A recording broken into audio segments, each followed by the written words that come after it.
House of dragon से पहले हमें कौन सा गेम ऑफ थ्रोन्स का स्पिन ऑफ पहले देखने को मिलने वाला था। बुक्स के अंदर हाउस ऑफ ड्रैगन की शुरुआत में रेनेरिस टारगेरियन की एज क्या दिखाई गई थी और वो सीरीज से कितना अलग था। साथ ही साथ जानेंगे और भी कई सारे अंतर जिसे बुक से उठाकर सीरीज में बदला गया है। इस सीरीज के अंदर हमें ऑलरेडी कितने प्रकार के ड्रैगन्स को दिखाया गया है और कितने प्रकार के ड्रैगन्स हमें थ्रू आउट द सीरीज देखने को मिलेंगे और क्या रही है इस सीरीज की क्रिटिकल परफॉर्मेंस और ये लोगों के बीच में कितना पॉपुलर हुई थी। गेम ऑफ थ्रोन्स के लास्ट सीजन की वर्स्ट परफॉर्मेंस के बावजूद भी हाउस ऑफ ड्रैगन बहुत सारे लोगों के लिए गेम ऑफ थ्रोन्स का वो पुराना फीवर वापस लेकर आया है। और आज की इस वीडियो में हम बात करने वाले हैं इसी ऑसम सीरीज की 15 अमेजिंग माइंड ब्लोइंग और ऑसम फैक्ट्स के बारे में। तो फिर देर किस बात की। हे गाइस, मेरा नाम है पंकज सागर और आपका स्वागत है गेमों को हिंदी की एक और फ्रेश वीडियो में। Now without wasting any more time, let's get started.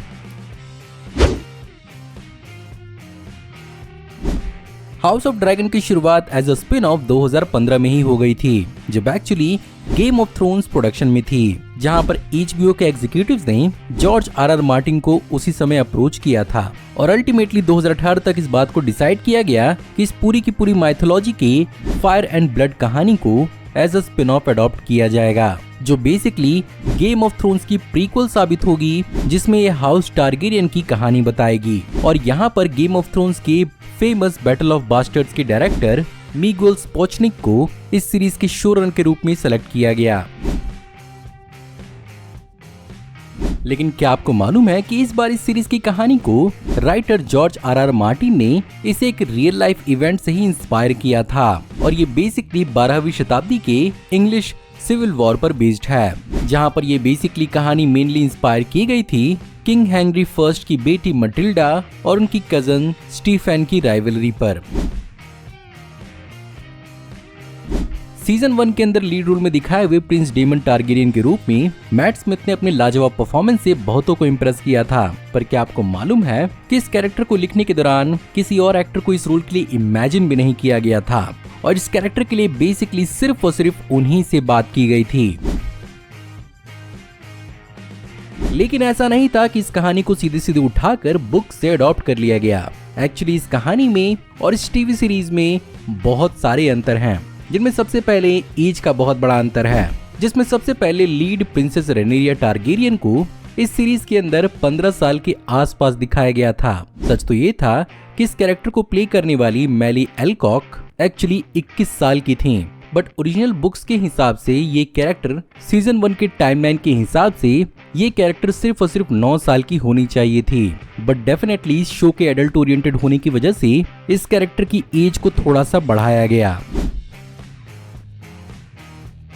इसके अलावा भी और भी बहुत सारे चेंजेस हैं, जैसे कि हाउस वेलेरियन में बुक के अंदर उन्हें silver gold hair, pale skin और वायलेट आईज के रूप में डिस्क्राइब किया गया था, जो कि बहुत हद तक टारगेरियंस जैसे ही दिखते थे। बट सीरीज के शो रनर्स रायर कॉन्डोल और मिगुएल स्पोचनिक ने डाइवर्सिफिकेशन को दिखाने के लिए इस तरह के चेंजेस को अपनाया था, जो कि फैंस की तरफ से पिछली सीजन की एक बहुत बड़ी क्रिटिसिज्म थी और वहां पर मोस्टली वाइट एक्टर्स को ही कई सारे कैरेक्टर्स के लिए चुना गया था। साथ ही साथ फायर एंड ब्लड, जिस पर ये पूरी की पूरी सीरीज बेस्ड है, उसे एक्चुअली इस तरह से लिखा गया था कि वो बेसिकली एक इन यूनिवर्स हिस्ट्री बुक की तरह हो और इस किताब को एक नरेटर के पर्सपेक्टिव से दिखाया गया था, जिसके कारण ओरिजिनल बुक में कई सारे इवेंट्स और कहानियां काफी अनरिलायबल लगती हैं। बट यहाँ पर उसे क्रोनोलॉजिकल ऑर्डर में चेंज किया गया और इसे एक स्ट्रेट फॉरवर्ड कहानी के रूप में दिखाया गया। जैसा कि सीरीज के नाम में ही ड्रैगन है, गेम ऑफ थ्रोन्स के अंदर ड्रैगन की स्पीशीज को एक्सटिंक्ट बताया गया था, लेकिन यहाँ पर इन्हें जिंदा दिखाया गया है, जिसके कारण थ्रू आउट द सीरीज 17 प्रकार के अलग अलग ड्रैगन्स देखने को मिल सकते हैं। लेकिन इस शो के अंदर ड्रैगन्स को राइड करने वाले सीन्स के लिए एक खास प्रकार के कॉन्ट्रैप्शन का इस्तेमाल किया जाता था, जहां पर behind the scene mechanical bull जैसे कॉन्ट्रैप्शन का इस्तेमाल किया जाता था, जिसे पोस्ट प्रोडक्शन के अंदर विजुअल इफेक्ट से चेंज किया जाता था, जहां पर बिहाइंड द सीन इसे द बग भी बुलाया जाता था। और एक्चुअली यहाँ पर एक्टर्स के हेयर्स और क्लोथ्स को सिमुलेट करने के लिए बड़े बड़े फैन और लीफ ब्लोअर्स का इस्तेमाल किया जाता था। बात किया जाए अगर ड्रैगन्स को डिजिटली बनाने की, तो यहाँ पर visual effect company moving picture company का इस्तेमाल हुआ था जहां पर ड्रैगन्स के कई सारे बिहेवियर पर भी फोकस किया गया था, जैसे कि कैरेक्टर्स को उसे एक फेथफुल डॉग की तरह भी दिखाया गया था, वहीं पर उसकी वॉकिंग को किसी स्नेक पर मॉडल किया गया था और साथ ही साथ सीजन 1 के अंदर ही तकरीबन 10 ड्रैगन्स को दिखाया गया था। यहाँ पर मोस्टली साइक्लॉप्स नाम के विजुअल प्रोडक्शन सॉफ्टवेयर का इस्तेमाल किया गया था, जो बेसिकली गेम इंजन और ऑगमेंटेड रियलिटी टेक पर काम करती है। वहीं पर अगर बात करें रियल लाइफ फिल्मिंग की, तो इस सीरीज की फिल्मिंग वार्नर ब्रोस के लॉर्ड लिवस्टैन स्टूडियो में हुई थी, जहां पर बेसिकली हैरी पॉटर और पिछली गेम ऑफ थ्रोन सीरीज को भी शूट किया गया था और यहां पर इसकी प्रोडक्शन अप्रैल 2021 में शुरू हुई थी और ये स्पेन के साथ साथ प्रोविंस ऑफ कारकरेस और त्रिहुलियो में भी शूट की गई थी, जहां पर बेसिकली किंग्स लैंडिंग के कई सारे सीन्स को दिखाया गया था। साथ ही साथ यहाँ पर पोर्तुगल के कासल ऑफ मोन्सांतो का भी इस्तेमाल किया गया था कई सारे इंटीरियर की फिल्मिंग के लिए। इसके अलावा इंग्लैंड के कॉर्नवेल, सेंट माइकल्स माउंट, हॉलीवेल बीच और कैनियन स्कोव का भी इस्तेमाल किया गया था। एंड ऑफ कोर्स इन सारी की सारी चीजों में बजट एक बहुत बड़ा फैक्टर था, जिसके कारण house of the dragon season 1 को बनाने में टोटल खर्चा $200 मिलियन का आया था और अप्रोक्सीमेटली ऑन द एवरेज पर एपिसोड $20 मिलियन के आसपास था, जो बेसिकली गेम ऑफ थ्रोन्स के पर सीजन के $100 मिलियन का ऑलमोस्ट डबल था। पिछली गेम ऑफ थ्रोन सीरीज की तरह लैंग्वेज यहाँ पर भी एक बहुत बड़ा रोल प्ले करती है एंड डेफिनेटली यहाँ पर डेविड जे पीटरसन का ही इस्तेमाल किया गया था इस सीरीज के अंदर हाई वेलेरियन लैंग्वेज को डेवलप करने के लिए, जिसे एक्चुअली कास्ट एंड क्रू को सीखना पड़ा था।